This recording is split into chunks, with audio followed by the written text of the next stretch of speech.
Bueno, toca revisar constantemente lo que es la situación de la industria petrolera nacional, la estatal PDVSA, porque además sabemos lo que representa también para la estabilidad económica del país, ¿no? La dependencia que sigue existiendo sobre la industria petrolera, esa renta petrolera, y con el doctor Pedro Palma, economista con maestría en administración de negocios, también con doctorado y máster en economía, socio director de Ecoanalítica, individuo de número fundador de la Academia Nacional de Ciencias Económicas de Venezuela, los desafíos, los retos que tiene hoy en día PDVSA y quienes administren PDVSA, que vaya que van cambiando con una velocidad que uno no deja de sorprenderse. Doctor, ¿cómo está? Buenas tardes y bienvenido. Buenas tardes, Gladys. Un placer. Gracias por la llamada y saludo a tus oyentes.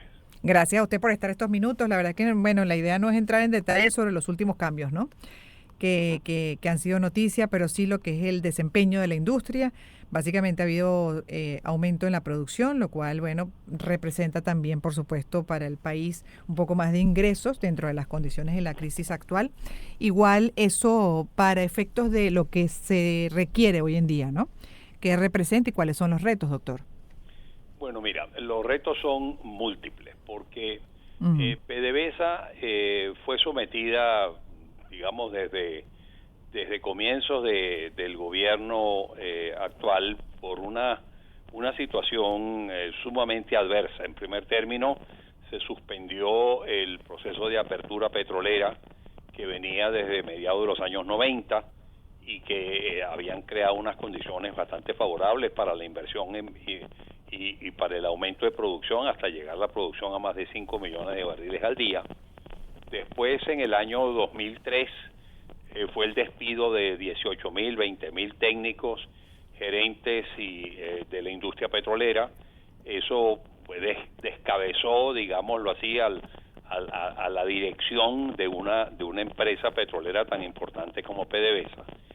Y ulteriormente, a través de la modificación de la ley del Banco Central, se obligó a PDVSA a transferirle una enorme masa de dinero al Fonden, que era un fondo que administraba el presidente Chávez a su libre albedrío, sin rendirle cuentas a nadie. PDVSA le transfirió un monto aproximadamente entre 60.000 y 65.000 millones de dólares en 10 Dios. años, entre el año 2005 y 2015. Después también se le obligó a PDVSA a financiar todas las misiones, todos los programas sociales de dádivas, regalos, etcétera, del chavismo. Se le obligó también a pagar la deuda con China, a pesar de que esa deuda no le había significado ningún ingreso a PDVSA.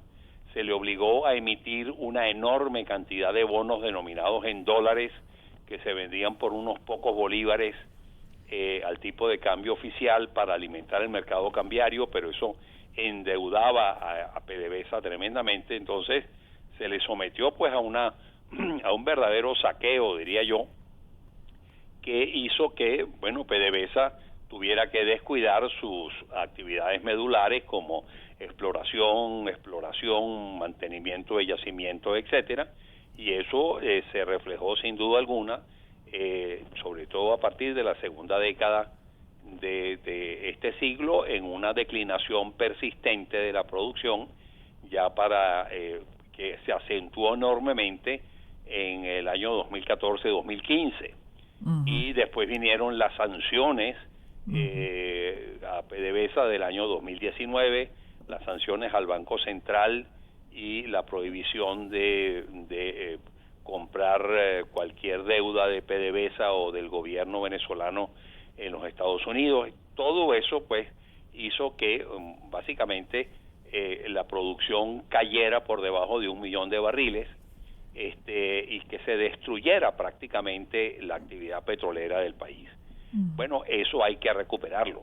Eso, el incremento de la producción que ha habido recientemente se ha debido fundamentalmente a la iniciación de actividades o reiniciación, o mejor dicho, profundización de actividades de Chevron y de algunas otras empresas que han sido permitidas de incrementar su actividad en Venezuela, pero ese incremento ha sido completamente marginal, ni remotamente es que se ha incrementado la producción en 1,5 millones, 2 millones de barriles, en lo más mínimo. Estamos intentando ver si se llega al millón de barriles en un futuro relativamente próximo, y eso ni remotamente es lo que fue cuando PDVSA Claro. producía 3 millones de barriles al día. Sí. Entonces, ese es uno de los grandes retos que existen en Venezuela a futuro, Mm. cómo recuperar la industria petrolera, y eso no va a poder ser realizado por PDVSA ni remotamente, sino fundamentalmente con la ayuda de importantes inversiones de las compañías petroleras internacionales, y para que eso se produzca tienen que darse una serie de condiciones dentro de Venezuela que, digamos, creen las condiciones propicias para que esa inversión se materialice. Y eso es algo particularmente importante, no porque hay que nuevamente retornar a que Venezuela o la economía venezolana siga dependiendo de la renta petrolera, pero sin duda alguna el petróleo va a continuar siendo en las próximas décadas, tiene que continuar siendo en las próximas décadas una actividad muy importante de la economía venezolana para, entre otras cosas, generar recursos que permitan pues recuperar también otras Claro. cosas que se han destruido, los servicios públicos, electricidad, agua, vialidad, etcétera, etcétera, que también han sufrido una destrucción tremenda, y por lo tanto crear las condiciones propicias para avanzar En en todo el lo demás. mediano y largo plazo en una diversificación de la economía, que es el objetivo que tenemos que tener, producir mucho más y exportar mucho más cosas que simplemente petróleo. Claro, doctor, excelente resumen. La verdad es que nos ubica muy bien y nos pone muy bien en contexto sobre la estatal, que yo creo que bastante, o la mayoría, tiene claro, ¿no? Sobre lo que han sido estos 26 años de manejo de la estatal PDVSA, que sigue, como bien dice usted, teniendo un protagonismo importante que hay que aprovechar además con las reservas. Obvio que todavía hay interés en el mundo, pero no es tan rápido. Ahora, dentro de lo que cabe, es como lo más rápido para poder además activar el resto de la economía nacional, el aparato productivo. Pero yo quiero detenerme, sin entrar en mucho detalle, sobre el tema de la administración, porque eso es fundamental. Y hemos visto muchos cambios. El último ha sido el de Pedro Tellechea, que dijo el mismo fiscal general, Tarek William Saab, había sido detenido, y además graves delitos que atentan contra los más grandes intereses de la nación.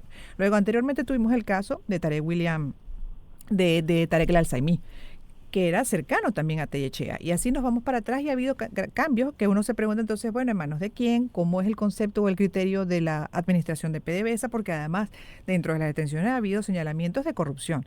Entonces, así no hay manera que se levante una empresa. Bueno, mira, definitivamente así no se puede levantar ninguna empresa. Mientras no exista, digamos, lo que los americanos llaman los check and balances, los chequeos y los balances, digamos, la prestación de información acerca de la gestión que se realiza dentro de una empresa, de que haya un chequeo de que efectivamente la empresa lo que produzca lo produce, los impuestos que tiene que pagar los pague, que lo que venda realmente se cobre, y se cobre en una forma efectiva y eficiente, en fin, de que sea una empresa que funcione efectiva y eficientemente. Cualquier cosa menos lo que sucede en PDVSA, donde, Mm. mira, está muy lejos de ser una empresa eficientemente supervisada, eficientemente manejada, eficientemente gerenciada, bueno, por todas esas condiciones que ya te mencioné, que Sí. destruyeron a PDVSA. PDVSA fue objeto de un verdadero saqueo que realmente pues llevó a una situación, como tú lo mencionas también, con una corrupción desproporcionada. Eso era una fuente de corrupción desproporcionadamente alta, y por lo tanto, mira, pues esa fue una empresa que prácticamente se destruyó, y que en la recuperación del sector petrolero a futuro, PDVSA ni remotamente va a poder volver a prestar, digamos, los servicios o hacer el aporte Mm. y la importancia que tuvo en el pasado. A lo mejor PDVSA, mira, a lo que podrá hacer será transformarla en una empresa supervisora, en una empresa, en una especie de holding, en una empresa, digamos, que maneje los intereses de la industria, pero no una empresa, digamos, operativa del sector petrolero. Eso tiene que ponerse en manos de empresas petroleras internacionales Ujú. que realmente traigan el capital necesario para recuperar los yacimientos, para recuperar la capacidad de producción, para recuperar todo lo que son los inventarios de partes y piezas que fueron desmanteladas producto de un robo y de una ausencia de supervisión dramática en el pasado, y que realmente pues hagan que esas empresas actúen en una forma efectiva y eficiente, produciendo e incrementando los niveles de producción de Venezuela, y por lo tanto recuperando para las próximas décadas lo que se pueda recuperar. Eso es fundamental que se haga lo antes posible, porque hay un proceso, digamos, de sustitución del petróleo por fuentes energéticas renovables y no contaminantes, y por lo tanto lo que dicen los expertos es que por los próximos 20 o 30 años el petróleo seguirá teniendo importancia, una importancia relevante pues Ujú. en el mercado energético nacional internacional, y eso lo tenemos que aprovechar, porque si seguimos postergando las cosas para que realmente se recupere o se pueda recuperar el sector petrolero, mira, nos vamos a quedar con esas enormes riquezas en el subsuelo, porque Claro, simplemente van a dejar de tener relevancia o sí. valor en los mercados internacionales en relativamente breve plazo. Lo otro, doctor, también es que a mí particularmente me llama la atención y desde de que incluso hicieron la denuncia desde el Poder Ejecutivo, en general desde el Sistema Nacional, de las irregularidades con Tarek El Alzaimí, por ejemplo, en medio de las sanciones, que se requería de ingresos con la crisis venezolana, y el Poder Ejecutivo estaba buscando esos ingresos para poder operar a lo interno, y que, bueno, ocurriera esa fuga, ¿no? Del dinero público de esa manera en medio de la necesidad. Uno dice, Dios mío, pero es que de verdad a uno le cuesta entender eso, porque bueno, ni así, ni con esas circunstancias tan adversas que requerían de cada dólar que podía ingresar, pues se pudo establecer un mayor control y que se frenara esa fuga de dinero por concepto de corrupción denunciado por el propio sector oficial. Así es. Bueno, es que lo que pasa también es que las sanciones impuestas por los Estados Unidos y por Europa, y a las sanciones que existen sobre la actividad petrolera venezolana, obligó a que se vendiera, digamos, se violaran esas sanciones a través de la venta de petróleo secreto, con transbordos del petróleo en alta Ujú, mar, ujú, de un tanquero a otro, vendiendo el petróleo a grandes descuentos a China, a la India y a otras economías que estaban dispuestas a comprar el petróleo venezolano. Pero después de la invasión de Rusia a Ucrania, y que se le impusieran las sanciones también al petróleo ruso, los rusos también tienen que vender su petróleo a descuento en esos mercados, y por lo tanto estamos compitiendo contra ese petróleo de mucho mejor calidad que viene de Rusia en esos mercados asiáticos. Y entonces todas estas irregularidades, todas estas situaciones, estos subterfugios que había que exacto. llevar a cabo para violar o burlarse las sanciones, pues mira, daban también lugar a que en esos transbordos y en esas cosas dejaran de pagarse envíos de Mm, petróleo, y por lo tanto, bueno, mira, si tú tienes una empresa no funcional internamente y después tienes que hacer todas esas triquiñuelas y no tienes por lo tanto forma de controlar de que esas actividades ujú. extraordinarias en los mercados se puedan realmente controlar, pues bueno, pasa lo que ya todos sabemos, Bueno, un robo millonario mil de recursos millonarios. de Venezuela que no entraron al país. Sí, sí, sí, sí. Bueno, y de aquí nos podemos quedar hablando un rato más, pero se nos acabó el tiempo. Por lo pronto, mil gracias, doctor Palma, Bueno, un por haber placer. compartido su opinión como economista, pues además con doctorado en economía y como individuo de número fundador de la Academia Nacional de Ciencias Económicas de Venezuela, también director de Ecoanalítica, socio director de Ecoanalítica, hablando de los retos de la industria petrolera en lo que es